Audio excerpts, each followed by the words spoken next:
En 1492, Castilla conquista Granada. Su último rey fue Boabdil, un rey que pasaría a la leyenda como el desdichado, el rey que tuvo que exiliarse, que lo tuvo todo y todo lo perdió. Pero la vida de Boabdil, aparte de su carácter legendario, arroja todavía algunas dudas históricas. Y una de las más importantes es dónde está enterrado, dónde se depositan sus restos. Arqueomanía va a intentar descubrir dónde se encuentra la tumba de Boabdil en nuestros días.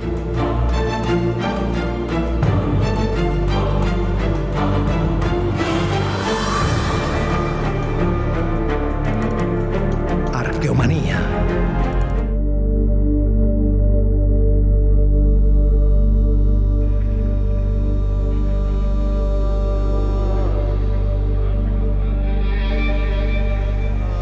Carlos Cano escribió que Granada era como una rosa, más bonita que ninguna. Asociada a la pureza y a lo divino, se convirtió en la flor postrera del gran al-Andalus. Boabdil fue su último rey musulmán. Hay que entender lo que significó perder Granada. Un vacío en el aire, un lamento mudo, una atroz e incurable herida. Esta es la historia del hombre que pasaría a la historia por entregar sus llaves a los reyes cristianos. Boabdil capituló y Al-Ándalus dejó de existir como entidad política. Ya solo sería melancolía revivida puertas adentro. Moría el reino para dar nacimiento al mito, al ensueño que se prolongaría hasta nuestros días, libros plumbios incluidos.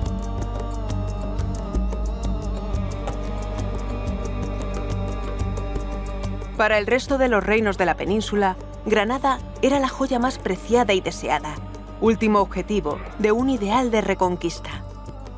Para los musulmanes, encarnaba la idea del paraíso y de la Jerusalén celestial. Era, en definitiva, la tierra prometida del occidente. También fue tierra prometida para los judíos. Por eso se llamó Garnata al-Yaud. Su luz es inextinguible, su brillo era cegador, pero sus cimientos políticos eran arenas movedizas. Estaba en manos de Castilla, de quien fue estipendiaria desde su fundación.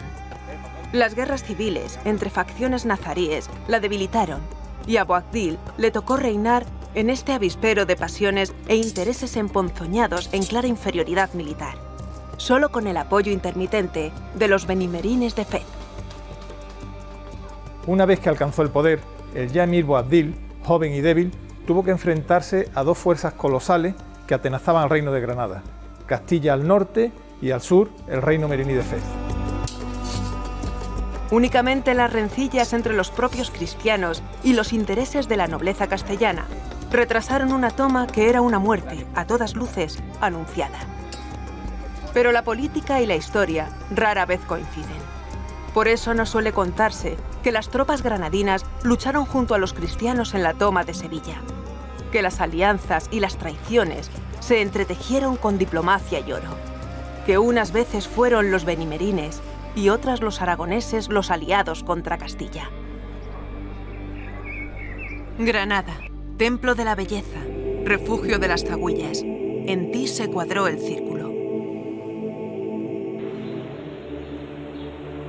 A una ciudad que tiene un río de oro besando los pies de su sabica, acudieron geómetras y alarifes para levantar la morada de Dios. La poesía y el álgebra se abrazaron y se fundieron en el palacio del Señor de los cielos infinitos. La Alhambra, la Roja, había alumbrado el nuevo templo de Salomón en su centrífugo Atanor. El patio de los leones es un canto hermético. Su divina proporción y sus alquímicos pigmentos, sus ocultas cúpulas, su estruendoso silencio.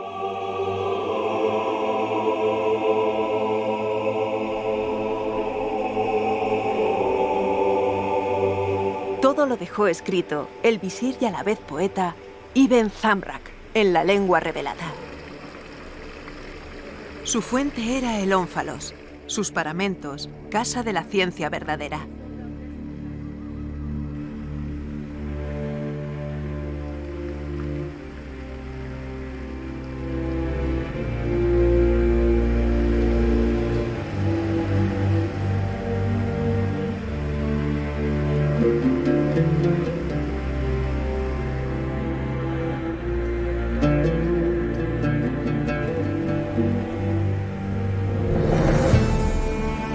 Boabdil, derrotado, abandonado y considerado como traidor por los suyos, tiene que exiliarse. Yo me pregunto, ¿qué sentiría al pasear por última vez por estos jardines tan hermosos que sus antepasados levantaron? ¿Se consideraría indigno de su propia historia? ¿Nacía la leyenda del derrotado? ¿Nacía el mito del desdichado? Boabdil es un personaje absolutamente fascinante y encarna de alguna manera esa faceta de hombre perdedor que le ha asignado el mundo árabo-musulmán. Él es un sultán nazarí dentro de la línea esa dinástica tan convulsa, donde se van sucediendo por distintas líneas paralelas enfrentamientos entre distintos sectores de la familia nazarí, y él va a protagonizar de alguna manera una guerra civil en el interior de Al-Ándalus, en el seno de Al-Ándalus, entre facciones que lo que quieren es aproximarse a Castilla para dar por certificado, por finalizado el sultanato nazarí, y de otro lado otros sectores que lo que están dispuestos es a resistir ante los embates de las tropas castellanas, y Boabdil representa ese sector pactista que está dispuesto a llegar a algún tipo de acuerdo con los reyes católicos. Y esto le va a granjear la enemistad de todos estos sectores que lo que quieren es resistencia hasta el final, y él va a encarnar de alguna manera este partido de la paz, este partido de palomas, si se quiere, que quieren dar por finalizado el sultanato nazarí de Granada con una suerte de acuerdo con los castellanos. El susurro de la fuente es la melodía hermosa de la Alhambra. Las flores de sus jardines, su manto colorido. Pero esta belleza inigualable, esta armonía de arquitectura y arriate en flor, fue desgarrada con frecuencia por gritos de horror y muerte. Porque el paraíso sobrevuela los infiernos, y la Alhambra cobijó tanto al amor como al dolor, a la justicia como a la intriga, al poder como al destierro, a la victoria como finalmente a la derrota, a la definitiva derrota. Porque como dice el lema de los nazaríes, la Wala Galiba y la Alá, esto es, solo Dios es el vencedor.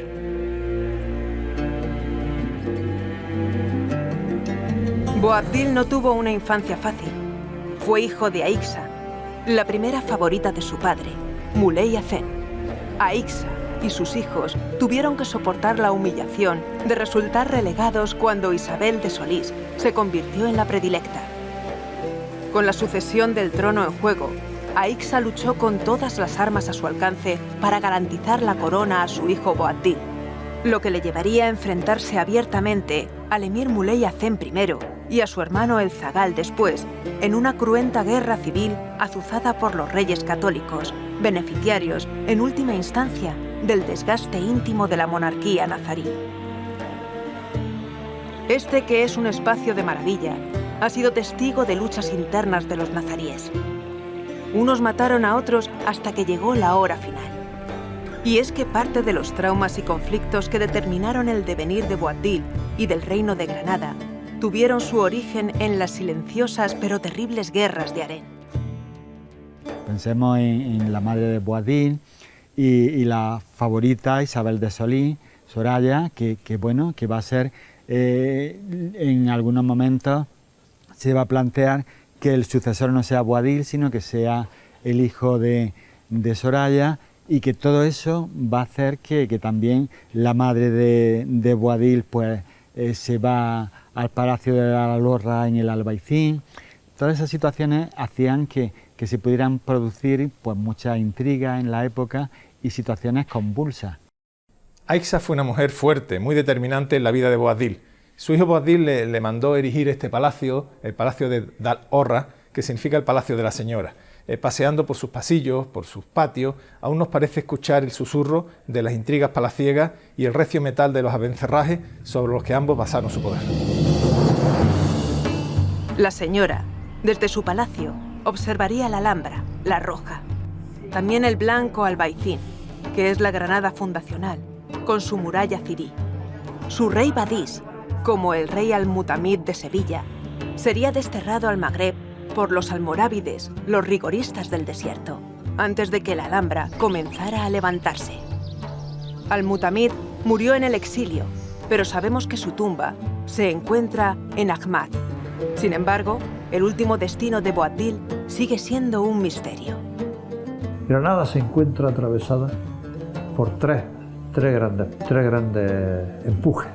El empuje castellano, que más que de los reyes es de la nobleza andaluza, de los condes de Cabra, del marqués de Cádiz, etcétera, etcétera. La política italiana, que intenta llevar a cabo todos los negocios comerciales que hay en Granada. De hecho, ellos tienen el monopolio de la producción de pasa, de la producción de almendra, de la producción de azúcar. E invierten en Granada porque prestan dinero a los reyes y a la familia real para que pongan en cultivo nuevas tierras. Y por último, el norte de África. El norte de África, después de la descomposición del mundo almohade, está en plena ebullición. Y se sitúan los meriníes y de alguna forma Granada sigue la tendencia de los meriníes cuando sigue la tendencia del norte de África y si no sigue la tendencia occidental.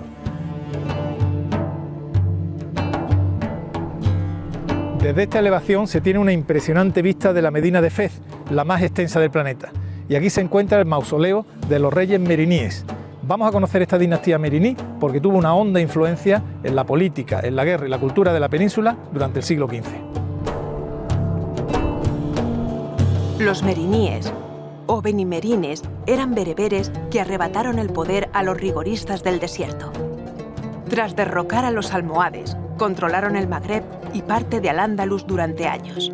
Tarifa, Gibraltar o Algeciras fueron plazas suyas, lo que les otorgó el control del estrecho. La marina aragonesa, la castellana y la meriní se disputaron el Mediterráneo occidental. Los meriníes ejercieron una honda influencia sobre la dinastía nazarí, acogiendo, por ejemplo, en su exilio en Fez, algunos monarcas como Mohamed V, acompañado por Ibn al-Jatib. Los benimerines establecieron su capital en la ciudad de Fez, formando un importante cuerpo de funcionarios en sus madrasas. Al pasear por patios y jardines, uno se olvida de una realidad esencial. La Alhambra, además de palacio, es sobre todo fortaleza, castillo. La Torre de la Vela, que se recorta a mis espaldas, nos recuerda una realidad fundamental en cualquier reino, también en el nazarí. El poder político siempre se asienta sobre el poder de sus militares. La Alcazaba, la fortificación militar, domina la Alhambra. El ejército de Granada siempre fue inferior al castellano, limitándose a algunas campañas de hostigamiento y a la recuperación de alguna ciudad pequeña o mediana con el apoyo de los meriníes. La superioridad cristiana era incuestionable, sobre todo tras la caída de Antequera en 1410. Las guerras civiles nazaríes, además, fueron cruentas y debilitadoras. El ejército tenía una estructura mixta. Por una parte era un ejército profesional, que pagado, pero por otra parte era un ejército que dependía también de las distintas tribus y clanes que se unían a ese ejército profesional y que a veces tenía hasta más fuerza que ese ejército profesional. La conquista castellana de Granada era tan solo cuestión de tiempo. Boabdil ya fue prisionero de sus católicas majestades tras el desastre de Lucena. Era la pieza maestra que abriría las puertas de la capital del reino. No obstante, algunos nazaríes defendieron con fiereza las plazas de Ronda, Málaga, Baza o Almería. La toma de Málaga, en 1487, fue una auténtica masacre, que además dejó miles de esclavos sometidos a doble rescate por Fernando de Aragón, y nadie, salvo los de Guadix, acudió en su auxilio. Rendida Almería en 1489, la conservación del reino nazarí era imposible. Granada se sabía perdida, fruta madura para la mesa de los reyes católicos. Boabdil sale relativamente joven de Granada, entregando las llaves en este escenario en el cual estamos tan majestuoso, las llaves de la ciudad de Granada y de la propia Alhambra. Y bueno, había desarrollado su actividad política en Granada, pero centrándonos en esa partida, en su condición de hombre perdedor, porque no deja de ser el que finalmente entrega al Andalus al enemigo cristiano. Él lo que quiere es, de alguna forma, conseguir una cierta estabilidad, y si esa estabilidad va a significar la rendición del reino, que lo signifique con las máximas garantías posibles. Y de hecho lo consigue. Tiene algunos tipos de beneficios, se va el señorío este que se le entrega en la Alpujarra, y ese señorío, pues de alguna manera también lo que significa es que a Boabdil se le acuse de traidor, de representar un poco el papel de traidor en todo este gran escenario que es el final del Reino de Granada. No hay que ver esto como una cruzada al estilo de las cruzadas del siglo XI en Tierra Santa y demás, no. Hay que verlo como una partida de ajedrez, donde cada uno mueve su pieza para conseguir mantener sus intereses. Y los grandes favorecidos van a ser los nobles castellanos, van a sacar una gran tajada, y sobre todo los comerciantes italianos. La entrega de las llaves de la ciudad tuvo lugar durante la madrugada del 2 de enero de 1492, en esta ermita de San Sebastián. Hoy pasa desapercibida, a pesar de la enorme trascendencia del hecho. Primero fue un morabito musulmán, transformado a la postre en ermita cristiana. En 1492 no solamente cae Granada, sino que finaliza Al-Ándalus, ese extenso periodo de 8 siglos que es parte fundamental de la historia de España, aunque de alguna manera aún no hemos terminado por hacerla nuestra por completo, porque la historia de Al-Ándalus no es la historia de los árabes, sino la historia de Al-Ándalus es parte importantísima de la historia de España. El panteón familiar nazarí estaba en la llamada Rauda.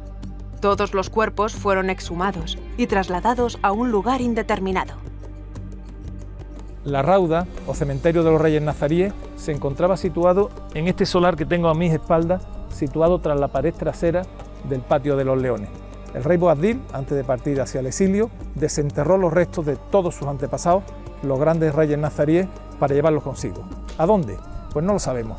Las fuentes hablan de Mondújar, pero no sabemos con exactitud si se refiere al Mondújar granadino del Valle del Lecrín o al Mondújar almeriense del señorío que recibió junto a Santa Fe de Mondújar.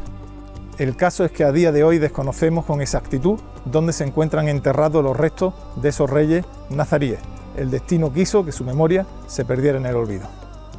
Se comenta que pueden estar por la zona del Valle de Lecrín, que puede estar por esa zona, pero no sabemos exactamente quién es los que se lleva, ni tampoco sabemos dónde está la tumba del propio Boabdil. Los musulmanes lo llamaron Puerto de las Lágrimas, los cristianos del Suspiro del Moro. Dicen que los alaridos de Boabdil, al ver Granada desde aquí, conmovieron a toda su comitiva. La situación aquí se va deteriorando también paulatinamente, de una primera etapa de las capitulaciones, donde se piensa que se pueden mantener una serie de tradiciones y de costumbres, que incluso está el arzobispo Fray Hernando de Talavera, que es bastante tolerante. Pues vamos a pasar a otra etapa donde ya la cosa se va a poner más complicada, la convivencia, donde va a surgir también todo el movimiento de los moriscos, de los libros plumbeos y de todas las leyendas de la Torre Turpiana, que van a intentar para recuperar esa convivencia que se estaba perdiendo, y que cada vez la cosa es más compleja, y entonces decide ya partir. Boabdil abandona Granada en febrero de 1492 para un primer exilio, al señorío de las Alpujarras almerienses que los reyes católicos le habían otorgado. Pero la vida en Láujar del Andarax no le permitió alegría alguna. Cayó en melancolía y depresión, y ni siquiera las largas jornadas de caza lograron animar su corazón derruido. La muerte de su mujer Moraima, embarazada, cortó el último lazo afectivo que lo unía a su propia tierra. Así, temeroso de una revuelta de los suyos, que lo consideraban como traidor, o de una reacción cristiana, decidió exiliarse en Fez, donde algún tiempo antes había emigrado su tío y enemigo el Zagal. Boabdil había dejado seguro el panteón real, enterrado con casi toda probabilidad en Mondújar, aunque algunos autores afirman que está bajo la iglesia de Santa Fe de Mondújar en Almería. Cuando sale Boabdil de Granada, ¿Crees que se llevan los restos de todos sus antepasados, toda la casa real nazarí? Antes se ha producido el traslado de la rauda del cementerio real de la Alhambra, la rauda, a Santa Fe de Mondújar. Posiblemente está en la mezquita mayor de Santa Fe de Mondújar, que después fue la iglesia de la localidad. En 1493 zarpa desde Adra hacia el antiguo reino meriní de Fez. Lo acompaña un séquito de unas 1000 personas. Llevaba el corazón vacío y las alforjas llenas de oro, del oro de su exiguo reino alpujarreño. En realidad lo que están intentando es vender sus posesiones para irse al norte de África, que es donde estaban ellos cómodos. Y en esto de la venta de las posesiones se cometen fraudes de todo tipo, porque venden bienes que son de ellos, pero venden bienes que son del Estado. Se embarca desde la ciudad de Adra y va a ir a parar a Melilla, y de Melilla se va a dirigir a Fez. Parece ser que abrigaba la idea de no establecerse en Fez, sino en Marrakech. Sin embargo, termina en Fez por razones posiblemente de orden político. Posiblemente los sultanes marroquíes desearon que se instalara en Fez y no en Marrakech. Fez también es ciudad de leyenda, y hay una que es terrible. El zagal, el que fuera tío y enemigo acérrimo de Boabdil, huyó hasta Fez. El rey, para congraciarse con Boabdil, todavía sultán de Granada, ordenó que lo metieran en la cárcel y que le sacaran los ojos. Así, el zagal, que había sido un hombre muy poderoso, terminó sus días mendigando por estas callejas, pidiendo limosna a cambio de cantar romances de su querida y añorada Granada. Fez había sido fundada a principios del siglo IX por Muley Idris, creador de la dinastía idrisí, quien hizo de ella su capital. El primer asentamiento de la ciudad se produjo en 818 por el exilio de centenares de andaluces que huyeron de Córdoba tras la llamada Revuelta del Arrabal. Poco después, en 824, otra revuelta, esta vez en Kairouán, propició un nuevo asentamiento de exiliados de Ifriquilla, que crearon el barrio de Kairouán. El río Fez divide a la Medina en dos partes, en sus dos barrios más importantes, el barrio de los andaluces y el barrio de Kairouán, que tengo a mis espaldas. Las fuentes afirman que Boabdil vivió largos años en Fez, donde habría edificado su propio palacio, recordando su amada Alhambra. Hoy en día, se desconoce si la morada pervive dentro de este dédalo que es la Medina o en alguna alquería de las afueras. Y tiempo tuvo Boabdil para la añoranza de su palacio, pues vivió en Fez durante 40 años, ya que tenía 30 cuando llegó en 1493. Y es que Boabdil nunca pudo olvidar Granada. De hecho, durante su estancia en Fez se hizo construir un palacio, un hermoso palacio, cuentan las crónicas, al estilo imitación de su querida Alhambra. Nuestros pasos tras los últimos años de Boabdil nos llevan a recorrer esta Medina de Fez, a perdernos por sus adarves, oyendo al adán de un desconocido almuédano, a deslumbrarnos con sus mezquitas y madrazas, porque Fez, como Granada, es una ciudad llena de palacios ocultos al transeúnte, espacios reservados para los invitados que reciben la sagrada hospitalidad. Al pasear por los claroscuros de esta calleja, pienso que la Medina de Fez que conoció Boabdil hace ya 500 años no debe diferir en mucho a la que hoy podemos pasear, y es que continúa siendo un auténtico laberinto, una abigarrada sinfonía de colores, olores y sabores. Fez es una de las 7 ciudades santas del Islam, junto a la Meca, Medina, Jerusalén, Kairouán, Tombuctú y Agadir. Fue casa de sufíes y de artesanos que buscaron la faz de Dios a través de su trabajo. Todavía se ve a los carpinteros deleitarse con la mirada perdida. Fez el Balí es una puerta al conocimiento interior. Fruto de esta dedicación y la devoción de sus monarcas fueron sus famosas mezquitas, como la de Al-Ándalus, sus mausoleos, como el de Al-Idris, o sus medersas, como la de Atarine. Los meriníes convirtieron a Fez en un gran centro espiritual, intelectual y cultural. En esta madraza, esta especie de colegio mayor, descansaban los estudiantes después de formarse en la mezquita vecina. Y es que Fez y Al-Ándalus tuvieron mucha relación intelectual y cultural a lo largo de los siglos. Los sabios de Fez han sido venerados en todo el mundo musulmán. Célebre fue su barrio de los libreros. Y aquí, en esta ciudad sabia y santa, puede estar enterrado Boabdil el Desdichado.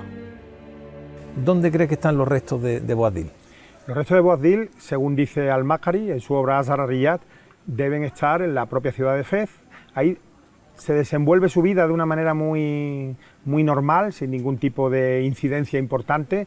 Sus hijos parece ser que gestionan también bienes avices para los débiles, como se dice en árabe, para gente necesitada, y él muere, y se dice en esta crónica que fue enterrado a la salida de la puerta de la Sharia, de la puerta, lo que llamaríamos en la Alhambra de Granada, la justicia, junto a la musalla de la ciudad de Fez. Es decir, que se da, como suele ser común en este tipo de relatos, se da una ubicación bastante concreta del lugar donde se enterró Boabdil.